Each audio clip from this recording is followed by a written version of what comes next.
ನಮಸ್ತೆ, ಎಲ್ಲರೂ ಹೇಗಿದ್ದೀರಾ? ಐ ಹೋಪ್ ಎಲ್ಲರೂ ಚೆನ್ನಾಗಿದ್ದೀರಾ ಅಂತ ಭಾವಿಸ್ತೇನೆ. ಹಾಗೆಯೇ ಒಂದು ಮಿಷಿನ್ ವರ್ಕು ಬ್ಲೌಸ್ ಇಟ್ಟು ಅದು ಸ್ಟಿಚ್ ಮಾಡ್ತಾಯಿದ್ದೀನಿ. ನಿಮಗೂ ಕೂಡ ಹೆಲ್ಪ್ ಆಗುತ್ತೆ ಅಂತ ತೋರಿಸ್ತಾ ಇದ್ದೀನಿ. ಹಾಗೆಯೇ ಇದು ಕ್ರಾಸ್ ಬೆಲ್ಟು ಕೆಲವರು ಅದನ್ನು ಜಾಯಿಂಟ್ ಮಾಡ್ಕೊಳೋಕ್ಕೆ ತುಂಬಾ ಕಷ್ಟಪಡ್ತೀರ. ಈ ಥರ ಈಸಿಯಾಗಿ ಎರಡೂ ಆರಾಮಾಗಿ ಸ್ಟಿಚ್ ಮಾಡ್ಕೋಬೋದು. ಫಸ್ಟ್ ಏನಿದೆ ಅಂದರೆ ಒಂದು ಅಳತೆ ಪ್ರಕಾರ ಕಟ್ ಮಾಡ್ಕೊಂಡಿರ್ತೀವಿ. ಆಮೇಲೆ ಇನ್ನೆರಡು ಬಟ್ಟೆ ಅಂದರೆ ಒರಿಜಿನಲ್ಲು, ಇನ್ನೊಂದು ಸೆಟ್ಟು ಲೈನಿಂಗ್ನ ಹಾಕ್ಕೊಂಡ್ಬಿಟ್ಟು ಈ ಥರ ಒಂದು ಸ್ಟಿಚ್ ಹಾಕ್ಕೊಂಡು ಅದನ್ನು ಕಟ್ ಮಾಡಿ ತೆಗೆದ್ರೆ ಏನು ಅದೇ ಅಳತೆಗೆ ಸಿಗುತ್ತೆ. ಫೈನಲಿ ನಾನೆಲ್ಲ ಫ್ರಂಟಿಂದೆಲ್ಲ ಮುಗಿಸ್ಬಿಟ್ಟು ಈಗ ಸ್ಲೀವ್ಸ್ ಜಾಯಿಂಟ್ ಮಾಡ್ತಾಯಿದ್ದೀನಿ. ಸ್ಲೀವ್ಸ್ ಜಾಯಿಂಟ್ ಮಾಡುವಾಗ ಸ್ವಲ್ಪ ನಿಧಾನವಾಗಿ ಜಾಯಿಂಟ್ ಮಾಡ್ಕೊತ ಹೋಗಬೇಕು. ಯಾಕಂದರೆ ಅದು ಸ್ವಲ್ಪ ರಿಂಕಲ್ ಆಗಿಬಿಡುತ್ತೆ. ಹಾಗಾಗಿ ನಿಧಾನಕ್ಕೆ ಸ್ಟಿಚ್ ಮಾಡ್ಕೊತ ಹೋಗಬೇಕು. ಒಂದು ಹೊಲಿಗೆ ನಿಧಾನಕ್ಕೆ ಹಾಕ್ಬಿಟ್ಟು ಆಮೇಲೆ ಇನ್ನೊಂದು ಹೊಲಿಗೆ ಸ್ವಲ್ಪ ಜೋರಾಗಿ ಹಾಕಿದ್ರೆ ಆಯಿತು.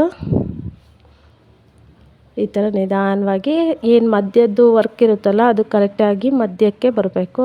ಅದೇ ಥರನೇ ನೀಟಾಗಿ ನೋಡಿಕೊಂಡು ವರ್ಕ್ ಸ್ಟಿಚ್ ಮಾಡ್ಕೊತ ಹೋಗಬೇಕು.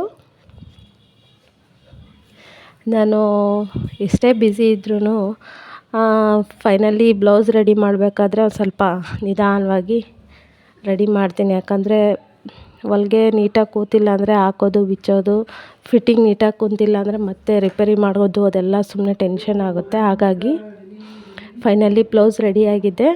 ಸ್ಲೀವ್ಸಿಗೆ ಈ ಥರ ಹಾಕ್ಸಿದ್ದೀನಿ.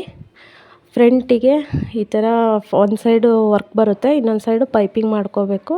ಅದೇನು ಥ್ರೆಡ್ ಇರುತ್ತಲ್ವ ವರ್ಕ್ ಹಾಕ್ಸಿರೋದು ಅದೇ ಕಲರೇ ಪೈಪಿಂಗ್ ಕೊಟ್ಕೊಂಡ್ರೆ ಸಾಕು ಇನ್ನೊಂದು ಸೈಡು. ಆಮೇಲೆ ಬ್ಯಾಕು ಕೂಡ ನೀವು ನೋಡ್ಬೋದು. ಬ್ಯಾಕಲ್ಲಿ ಫುಲ್ಲು ಬಾರ್ಡ್ರ್ ಬರುತ್ತೆ. ಬಾರ್ಡ್ರನ್ನ ಹಾಕ್ಸೋದಿಲ್ಲ, ಯಾಕಂದರೆ ವರ್ಕ್ ಕಾಣಬೇಕಲ್ವ.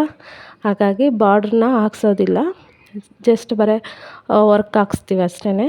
ನೋಡ್ಬೋದು ಸ್ಯಾರಿ ಯಾವ ಕಲರ್ ಇದೆ ಅದೇ ಕಲರೇ ವರ್ಕ್ ಹಾಕ್ಸಿದ್ದೀನಿ. ತುಂಬಾ ಚೆನ್ನಾಗಿ ಬಂದಿದೆ. ಮಿಷಿನ್ ವರ್ಕು ತುಂಬಾ ಬೆಸ್ಟ್ ಅಂತ ಹೇಳ್ತೀನಿ, ಯಾಕಂದರೆ ಬೇಗ ಹಾಳಾಗೋದಿಲ್ಲ. ಯಾರೆಲ್ಲ ನಮ್ಮ ಚಾನೆಲ್ನ ಸಬ್ಸ್ಕ್ರೈಬ್ ಮಾಡದೆ ನೋಡ್ತಾ ಇದ್ದೀರಾ ದಯವಿಟ್ಟು ಸಬ್ಸ್ಕ್ರೈಬ್ ಮಾಡಿ ನೋಡಿ. Thank you.